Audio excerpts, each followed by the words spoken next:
ఇందులో హీరోకి ఆపోజిట్‌గా బాంబే హీరోయిన్ ఏదో ట్రై చేస్తే నేను చేయనందంటే ఏంటి ఇంకా నిజమేనా అతను అది? హీరో నచ్చలా అనడం. ఆ! దాదాపుగా 9 మంత్స్ పోయింది. ఎవరా హీరోయిను? ఇక్కడ ఒక 2, 3 చేసింది మూవీస్. ఆ!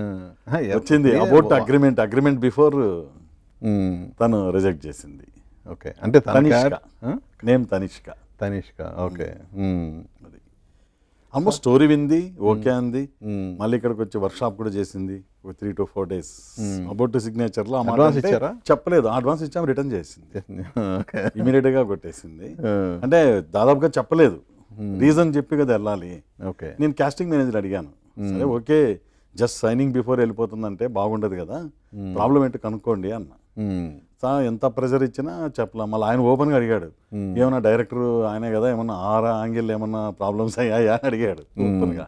అయ్యో అది కాదండి, నాకు ఎందుకో హీరో నచ్చలేదు. హ్మ్. అలా మరి నువ్వే చూసావు, కలిపి మీరు వర్క్షాప్ చేసారు, నచ్చకపోవడం ఏంటి, ఏం ప్రాబ్లము అంటే బ్లాక్గా ఉన్నాడు. హ్మ్. నా క్యారెక్టర్కి అలా కావాలి, వీళ్ళెవరండి డిసైడ్ చేయడానికి. హ్మ్. సో అది పరిస్థితి. హ్మ్. సో వీళ్ళందరూ తమిళనాడు వెళ్తే ఏం మాట్లాడతారు సార్ ఇలాంటివన్నీ?